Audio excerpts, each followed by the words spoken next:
عليه ونعوذ بالله من شرور أنفسنا ومن سيئات أعمالنا من يهده الله فلا مضل له ومن يضلل فلا هادي له ونشهد أن لا إله إلا الله وحده لا شريك له ونشهد أن سيدنا ومولانا محمدا عبده ورسوله أما بعد فأعوذ بالله من الشيطان الرجيم بسم الله الرحمن الرحيم لن ينال الله لحومها ولا دماؤها ولكن يناله التقوى منكم. وقال النبي صلى الله عليه وسلم ما عمل آدمي من عمل يوم النحر أحب إلى الله تعالى من إهراق الدم وإنه لتأتي يوم القيامة بقرونها وأشعارها وأظلافها وإن الدمع ليقع من الله قبل أن يقع بمكان من الأرض فطيبوا بها نفسا أو كما قال النبي صلى الله عليه وسلم. یہ فیضان نظر تھا یا مکتب کی کرامت تھی، سکھائے کس نے اسماعیل کو آداب فرزندی. معزز اور محترم سامعین کرام، لائق سب تکریم عیدگاہ پر تشریف لانے والے تمام کے تمام سامعین مصلیان حضرات، آج کا دن عید الاضحیٰ کا دن ہے، جس کو عربی زبان میں یوم التضحیہ بھی کہا جاتا ہے، اس کو عید قربان بھی کہا جاتا ہے. التضحیہ کے معنی آتے ہیں قربانی. قربانی کا مطلب ہوتا ہے ما یتقرب به العبد الی اللہ، وہ چیز جس کے ذریعے سے بندہ اللہ کے زیادہ قریب ہو جائے. یعنی آج کے دن اور آج سے 3 دن تک امت مسلمہ جو اعمال کرتی ہے، ان اعمال سے خالق اور مخلوق کا رشتہ بہت مضبوط ہو جاتا ہے اور بندہ اللہ تعالیٰ کا قرب حاصل کرتا ہے. اور ساری کائنات میں، سارے زمانے میں، ساری دنیا میں مسلمان قربانیاں پیش کرتے ہیں. یہ قربانی در حقیقت کیا چیز ہے، یہ کیوں کی جاتی ہے، اور اللہ تعالیٰ اس قربانی سے کیا دیکھنا چاہتے ہیں، اور اس قربانی کے بدلے میں ہمیں کیا ملتا ہے. حقیقت یہ ہے کہ یہ قربانی در حقیقت ایک باپ اور ایک بیٹے کی عظیم الشان آزمائش کی یادگار ہے. اس روئے زمین پر ایک ایسا بھی واقعہ پیش آیا جب ایک 86 سال کا بوڑھا باپ اولاد کی نعمت سے محروم بارگاہ الہی کے اندر ہاتھ اٹھا کر سراپا سوال ہوتا ہے اور یوں عرض کرتا ہے رب ہب لی من الصالحین، اے پروردگار میں بڑھاپے کی عمر کو پہنچ چکا ہوں، مجھے بڑھاپے کے سہارے کی ضرورت ہے، افزائش نسل کے لیے اولاد کی ضرورت ہے، مجھے ایک اولاد عطا فرما دیجیے. اللہ تعالیٰ کے حضور دعا قبول ہوتی ہے اور ارشاد ہوتا ہے فَبَشَّرْنَاهُ بِغُلَامٍ حَلِيمٍ، ہم نے ان کو ایک فرما بردار بردبار بچے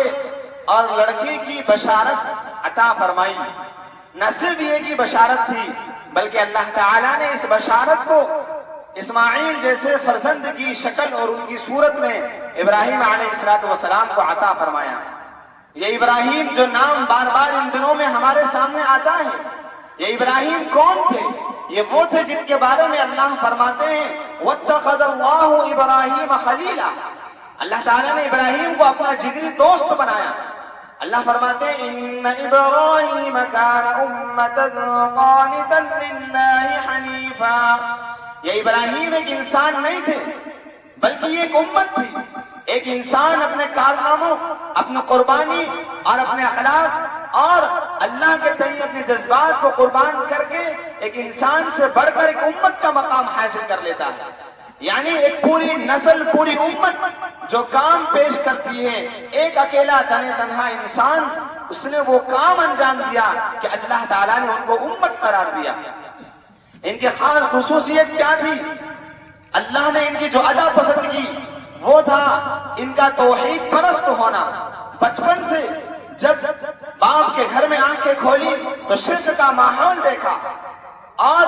شرک بیزاری کا اعلان کرتے ہوئے کہا کہ میں تو اپنا چہرہ اس خالق کی طرف کر لیتا ہوں جس نے زمین کو بنایا، جس نے آسمان کو بنایا. میں نہ چاند کی پرستش کروں گا، نہ ستارے کی پوجا کروں گا، نہ سورج کی عبادت کروں گا، بلکہ ستارہ، چاند، سورج اور اس کائنات کی ایک ایک چیز کو بنانے والے رب جس کو اللہ کہا جاتا ہے اس کی میں عبادت کروں گا اور اس کی طرف میں چہرہ پھیرتا ہوں. چنانچہ قرآن کہتا ہے انی وجہت وجہی للذی فطر السماوات والارض حنیفا وما انا من المشرکین. میں نے میرا رخ کر لیا ہے اس اللہ کی طرف جس نے زمین کو اور آسمان کو پیدا کیا. یہ توحید تھی کہ شرک کے اس ماحول میں علی اعلان اس بات کا اعلان کیا کہ میرا جینا، میرا مرنا سب کچھ اللہ کے لیے ہے. لہذا قربانیاں دینا پڑے، آزمائشوں سے گزرنا پڑے، مشکلات کا سامنا کرنا پڑے،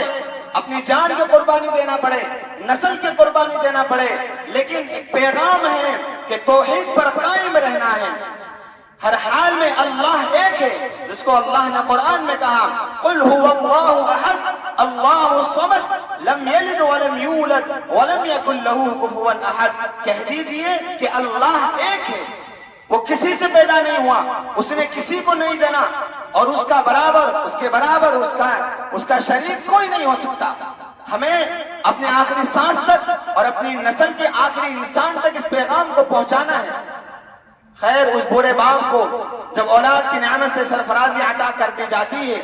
تو پھر ایک اور امتحان آتا ہے. یوں تو سیدنا ابراہیم خلیل اللہ علیہ السلام کی پوری زندگی آزمائشوں سے بھری ہے، امتحانات سے بھری ہے. اور اے امت مسلمہ کے لوگوں، آپ اس بات کو یاد رکھ لیجئے، نوٹ کر لیجئے، کسی بھی امت کو، کسی بھی فرد کو، انسان کو قربانی کے بغیر بلندیاں نہیں ملتی. قربانی دینا پڑتی ہے، خود اپنی قربانی، اپنی اولاد کی قربانی، اپنے مال کی قربانی، اپنے وقت کی قربانی، قربانیوں سے بلندیاں ملتی ہیں. سیدنا ابراہیم خلیل اللہ نے پہلے توحید کے اعلان کی پاداش میں اپنے آپ کو آگ کے حوالے کیا. آگ بھی وہ تھی جس کو بادشاہ وقت نے بھڑکایا تھا، جس کی لپٹیں آسمان کا مقابلہ کر رہی تھی. اور جب ڈالا جاتا ہے آگ میں اور درمیان میں فرشتے آتے ہیں اور کہتے ہیں کہ ہم آپ کو بچا لیں گے، تو خلیل اللہ کا جواب ہوتا ہے اگر رب کو میرا جلنا منظور ہے تو اس کے لیے میری زندگی کی کوئی حیثیت نہیں. میں اس کے لیے جلنا پسند کروں گا، میں اس کے لیے مرنا پسند کروں گا. جس نے مجھے آگ میں ڈالا ہے اگر وہ خود مجھے آگ سے بچائے گا تو میں بچوں گا، ورنہ مجھے تمہارے مدد کی کوئی ضرورت نہیں. یہ اظہار، یہ قربانی جب پیش کی تو آسمان سے حکم ہوتا ہے قلنا یا نار کونی بردا وسلاما علی ابراہیم. ہم نے کہا یوں تو تیری خاصیت یہ ہے کہ تو جلا کر خاکستر کر دیتی ہے، شہر کا شہر ویران کر دیتی ہے، لیکن ہمارا ایک نیک بندہ آج تیری آغوش میں آ گیا ہے. خبردار، تیری گرمی کی شدت اس کو چھو لینا پائے. تو ٹھنڈی ہو جا، سلامتی والی ہو جا اور گلے گلزار بن جا. دنیا نے وہ منظر دیکھا کہ جس آگ میں ڈالا گیا تھا عبرت بنانے کے لیے اور اس لیے تاکہ دنیا والوں کے لیے عبرت بنے، وہی آگ ایک نصیحت والا واقعہ بن گئی کہ اس آگ نے ابراہیم کو چھوا تک نہیں. بات یہیں تک نہیں تھی، جب نکاح ہو جاتا ہے، اولاد ملتی ہے اور اولاد شیر خارگی کے زمانے میں ہوتی ہے، اس وقت رب کائنات کی طرف سے حکم ہوتا ہے بے آب و گیا چٹیل میدان میں جہاں نہ انسان کا بچہ نہ انسان کا سایہ، وہاں چھوڑ کر آؤ۔ چنانچہ ابراہیم علیہ السلام اس پر بھی پورا اترتے ہیں۔ اپنے قربانی دینے کے بعد اپنے فیملی کی قربانی، ایک اکیلی عورت اور ایک اس کے ساتھ شیرخوار بچہ، جس وقت باپ کی سب سے زیادہ ضرورت ہوتی ہے، اس وقت میں چھوڑ کر آیا ابراہیم خلیل اللہ اس مکہ کی سنگلاخ وادی میں، جہاں چلچلاتی ہوئی دھوپ، ریگستان اور چمکتے سورج کے علاوہ کوئی چیز نظر نہیں آتی تھی۔ اللہ نے وہ قربانی بھی قبول فرما لی، اور اس کے بعد جب حکم ہوا کہ جاؤ اپنے اولاد کے پاس، اپنے بیوی بچوں کے پاس، اور جب نظر پڑتی ہے اپنی اس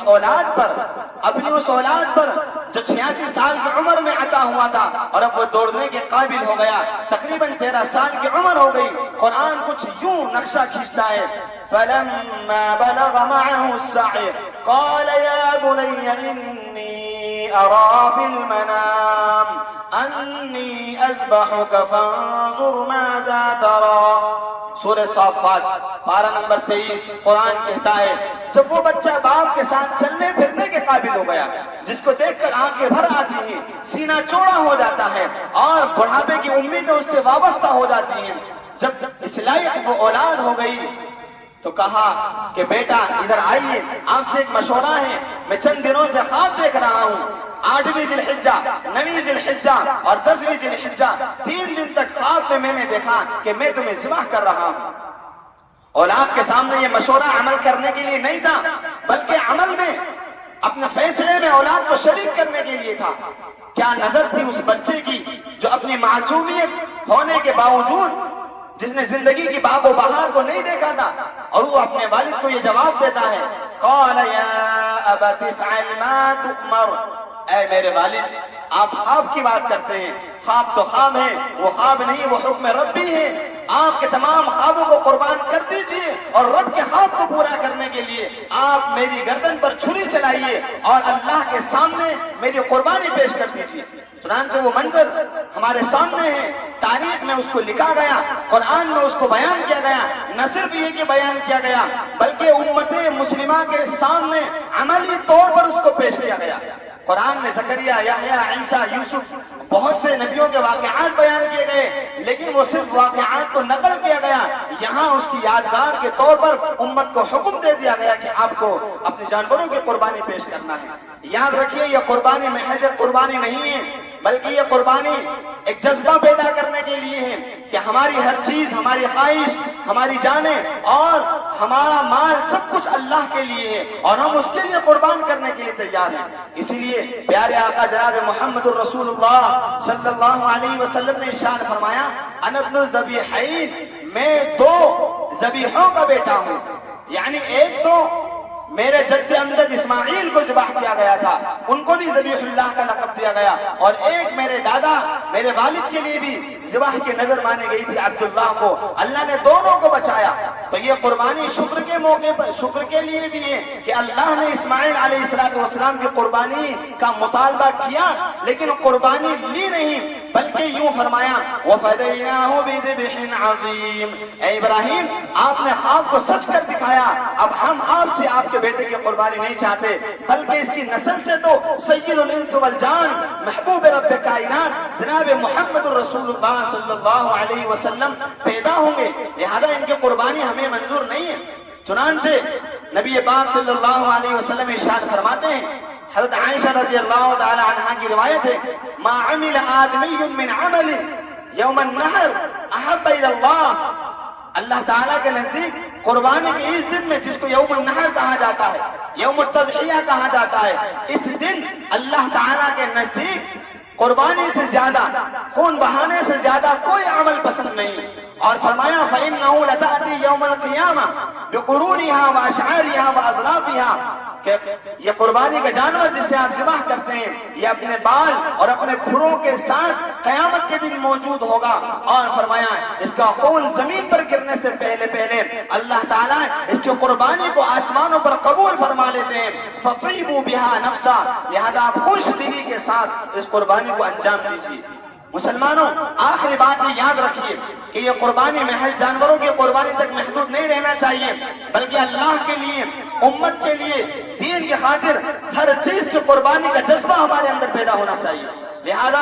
ہم نماز کے لیے اپنی نیند کو قربان کرنے والے بنے، پانچوں نماز کے پابند بنے، اور دیگر اعمال جو اللہ ہم سے مطالبہ کرتے ہیں وہ ہمارے اندر موجود ہونا چاہیے۔ یہی قربانی کی روح ہے، صرف ظاہر سے کام نہیں چلے گا، بلکہ قربانی کا جو باطن ہے، قربانی کی جو روح ہے جس میں تسلیم اور رضا، اپنے آپ کو رب کے حوالے کر دینے کا جذبہ پایا جاتا ہے، وہ جذبہ ہمارے اندر موجود ہونا چاہیے، اور یہ اعلان ہماری زبان پر ہونا چاہیے، ان صلاتی ونسکی ومحیایا ومماتی للہ رب العالمین، کہ بے شک میری نماز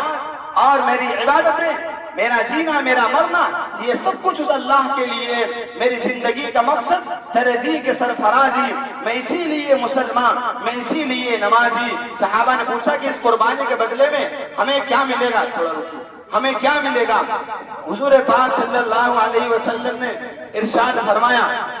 کہ ہر بال کے بدلے ایک نیکی ملے گی، ہر بال کے بدلے ایک نیکی ملے گی، اور ہر اون کے بدلے ایک نیکی ملے گی۔ لہذا خوش دلی کے ساتھ یہ قربانیاں پیش کیجئے، اور آج کے دن کو یادگار بنائیے، صاف صفائی کا پورا خیال رکھیے، اپنا اور اپنے پڑوسیوں کا خیال رکھیے، برادران وطن کا خیال رکھیے، ہماری طرف سے کوئی ایسا عمل پیش نہ آئے جس کی وجہ سے کسی کو بھی تکلیف ہو، کوئی گندگی سامنے آئے، یا کوئی ایسا عمل سامنے آئے جس سے لوگ یوں کہیں کہ مسلمان ایسے ہوتے ہیں کیا؟ نہیں، جیسے قربانی کا ایک ثواب ہے، صفائی کا بھی ایک ثواب ہے، الطہور شطر الایمان۔ لہذا ہمیں صفائی کا خیال رکھتے ہوئے اپنے قربانیاں پیش کرنا ہے۔ اللہ سے دعا کیجیے اللہ تعالیٰ بار بار ہماری زندگیوں کے اندر یہ خوشی کے موقع، یہ عید الفطر اور عید الاضحیٰ کے موقع لاتا رہے۔ اللہ تعالیٰ ہم سب کو کہنے سننے سے زیادہ عمل کرنے کی توفیق نصیب فرمائے، قربانی کا جذبہ اور قربانی کی روح ہمارے اندر پیدا فرمائے، آمین۔ وآخر دعوانا ان الحمد للہ رب العالمین۔